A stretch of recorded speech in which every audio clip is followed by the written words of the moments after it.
शुरुआत रायपुर से करते हैं, जहां सिलगेर गोलीकांड पर सीएम को रिपोर्ट सौंप दी गई। आपको बता दें कि कमेटी ने सीएम भूपेश बघेल को अपनी रिपोर्ट सौंपी है। यह जांच रिपोर्ट बस्तर सांसद दीपक बैज की अध्यक्षता में 8 विधायकों को मिलाकर यह कमेटी बनी थी। तो इस कमेटी में बस्तर के 8 विधायक शामिल थे। कमेटी ने ग्रामीणों से चर्चा करके यह रिपोर्ट तैयार की है। आपको बता दें कि सिलगेर में जो कैंप का विरोध हो रहा था और जो आरोप लगा रहे थे ग्रामीण की वो नक्सली नहीं थे, ग्रामीण थे और उनकी हत्या की गई है। ऐसे में पुलिस और वहां के ग्रामीणों के बीच मध्यस्थता का मार्ग निकालने के लिए प्रशासन पूरी कोशिश कर रहा है।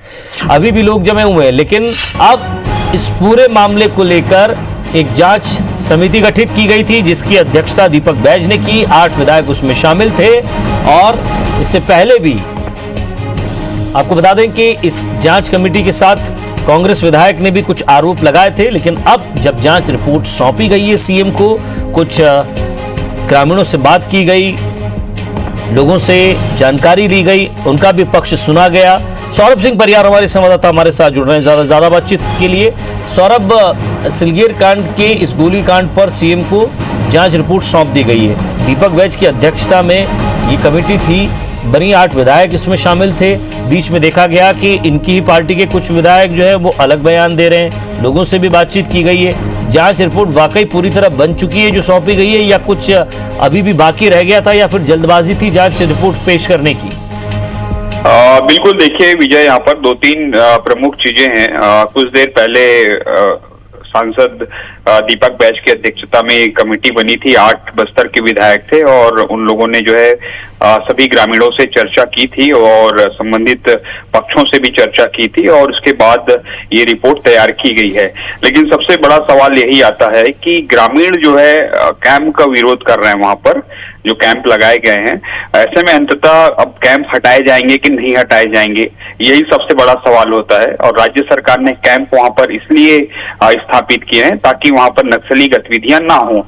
और जो राज्य सरकार की तमाम जो योजनाएं हैं, चाहे वहां पर इंफ्रास्ट्रक्चर डेवलपमेंट की बात हो, हेल्थ एजुकेशन की बात हो, उन सारी चीजों की सुविधाएं वहां के लोगों को मिल सके और सुरक्षा मिल सके, इसलिए ये कैंप जो है लगाए गए हैं।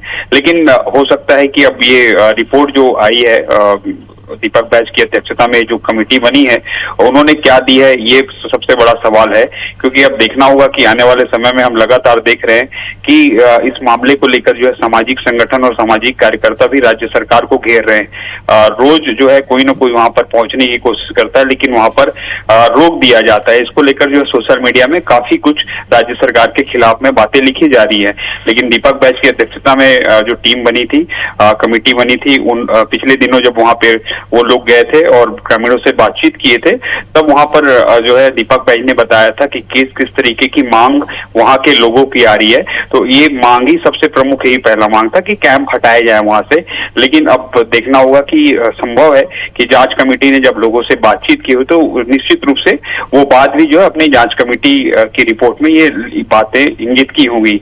लेकिन अब देखना होगा कि राज्य सरकार क्या जांच कमेटी की रिपोर्ट के आधार पर कोई निर्णय लेगी, या जो कोई बस्तर में भी जो हालात हैं, जो प्रशासनिक अधिकारी राज्य सरकार को रिपोर्ट दे रहे हैं, वो उसके आधार पर निर्णय लेगी। क्योंकि इससे ये जो आप समझिएगा विजय, यहाँ पर ये जो कमेटी बनी थी, ये जनप्रतिनिधियों की कमेटी थी। इससे पहले जो आधिकारिक कमेटी, प्रशासनिक कमेटी बनी है दंडाधिकारी की, इसमें वो कमेटी अलग जांच कर रही है, उसकी भी रिपोर्ट संभव है कि आ जाएगी। लेकिन अब सरकार के सामने बड़ा ये है कि वो किस रिपोर्ट के आधार पर निर्णय ले और ये मामला जो सिलगेर का मामला भी जो सुलगा हुआ है उसको शांत किया जा सके।